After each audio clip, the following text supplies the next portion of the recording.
Hai, welcome to Insight by Analyst. Di video kali ini, kita akan membahas tentang market. Kita akan menjawab, apakah IHSG sudah bottom? Apa indikator bahwa IHSG sudah bottom? Dan kira-kira saham apa yang masih menarik di kondisi market hari ini? Kalau teman-teman belum mengikuti, ini kondisi IHSG hari ini. Dari awal tahun kurang lebih kita sudah minus 35%. Artinya, kalau teman-teman investasi saham dari awal tahun, nilai portfolio kalian kemungkinan juga sudah turun. Mungkin ada yang turun 30%, 40%, bahkan mungkin bisa lebih parah. Sehingga wajar saja kalau kondisi hari ini teman-teman itu panik. Panik itu wajar. Tapi kita juga harus coba gali lagi supaya kita tidak terlarut dalam kepanikan itu. Nah, kalau di Insight, kita selalu bilang bahwa panik itu karena tidak tahu bottom. Coba teman-teman bayangkan. Seandainya teman-teman tahu kalau IHSG akan bottom di 5.300. Apakah teman-teman akan panik di kondisi hari ini? Atau sebenarnya udah agak tenang? Karena ya sudah mendekati lah bottom. Nah, itu kan pertanyaannya. Dan ini diperparah karena teman-teman kalau kita ingat 6 bulan terakhir, kita bisa bilang bahwa kita ini lagi win streak di IHSG. Ini 6 bulan hijau terus. Sedangkan sejak awal tahun, ibaratnya IHSG kita digeprek mati-matian, 6 bulan ini ibaratnya bulan puasa. Nggak ada hijau-hijau sama sekali. Jadi baik lagi, pertanyaannya adalah apakah saat ini sudah mendekati bottom atau belum? Nah, ini ada indikator yang kita suka pakai di Insight, yaitu saham bagus dan sudah murah. Ya, ibaratnya kalau saham ini udah diobral, saham-saham bagus udah diobral murah, kita bisa bilang bahwa itu sudah mendekati bottom. Saya kasih contoh. Yang pertama ini ICBP. Siapa sih yang nggak tahu ICBP?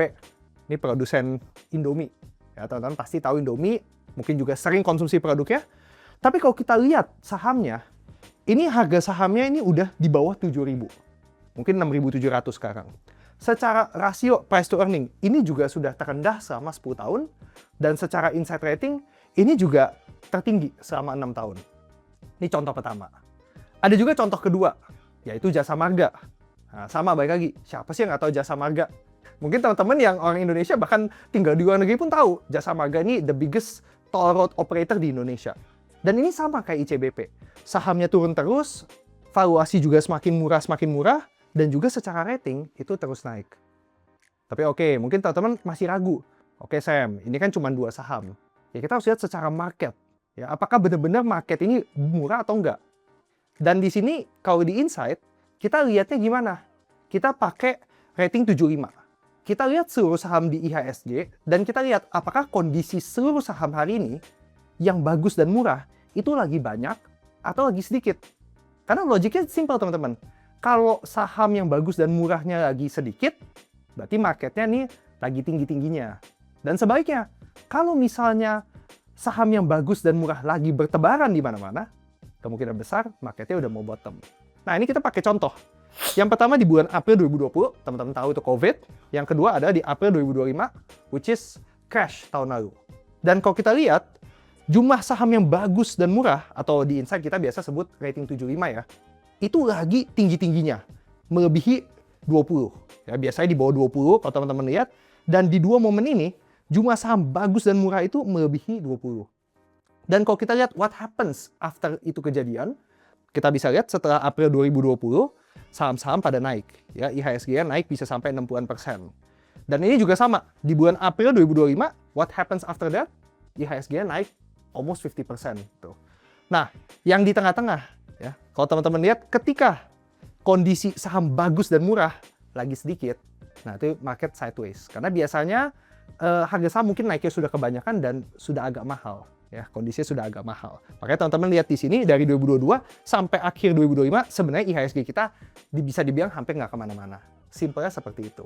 Nah, kembali lagi ke pertanyaannya, apakah market sudah mau bottom? Nah, kita lihat saja. Di kondisi hari ini, jumlah saham yang ratingnya 75 itu hampir mendekati 20. Ya, mungkin kalau kita update di bulan Juli sudah mencapai 20. Dan di sini kita bisa bilang bahwa tanda-tandanya sepertinya sudah hampir bottom. We don't know pastinya kapan, tapi bisa dibilang ini saham udah terlalu oversold. Ya, simpelnya begitu. So, what should we do as an investor? Yang jelas, kita kalau di Insight, kita ngefans sama Warren Buffett, Dan kita ikut kata kutipan dia bahwa kita harus fearful saat orang lain lagi greedy. Ya, di saat IHSG kegeprek, saham-saham lagi pada turun, dan semua orang lagi panik, ya disitulah mungkin momennya kita ketemu saham-saham yang champion, saham-saham yang winner. Istilah seperti itu. Nah, pertanyaan berikutnya, bagaimana cara menemukan saham-saham yang masih menarik di kondisi hari ini? Nah, di Insight kita pakai yang namanya Insight Rating. Ya, Insight Rating ini basically analisa yang dilakukan secara real time, teman-teman. Jadi data keuangannya, harga sahamnya, itu semua kita analisa, kita update. And di Insight kita selalu bilang bahwa kita cari saham yang di atas 75. Kenapa? Karena dari hasil analisa kita, kalau sahamnya bisa berhasil di atas 75, itu artinya sahamnya bagus dan murah. Dan itu sudah melewati banyak sekali screening kita, banyak sekali filter kita. Jadi ibaratnya udah ketat banget, dia pun masih bisa mendapat nilainya bagus gitu. Dan kalau kita lihat Insight Rating 75 ini, kita bisa bilang bahwa ini indikator yang proven. Ya, secara testing kita di masa lalu, secara jangka pendek, rating Insight ini proven. Ya, saham-saham yang masuk di atas 75 itu mengalahkan IHSG. Ini kalau kita testing menggunakan 6 saham tertinggi ya, teman-teman ya. Dan juga secara long term. Ya, jadi kalau yang lawan IHSG, saham-saham pilihan Insight, saham-saham yang dibilang bagus ya oleh Insight, itu bisa dibilang mengalahkan IHSG. So my point here is, Insight Rating itu beneran works. Bisa menemukan saham yang bagus dan masih murah. Kalau teman-teman mau tahu 20 saham yang bagus dan masih murah menurut Insight, caranya gampang. Teman-teman tinggal buka Insight, kemudian sort ratingnya, dan lihat dari yang paling tinggi sampai yang ratingnya 75.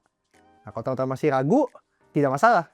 Karena Insight lagi ada program spesial, di mana Insight selama 30 hari ke depan, itu free of charge. Link ada di deskripsi video. Kalau teman-teman suka pembahasan seperti ini, jangan lupa untuk subscribe dan nyalakan notifikasi lonceng, supaya tidak kelewatan dengan pembahasan-pembahasan berikutnya. See you!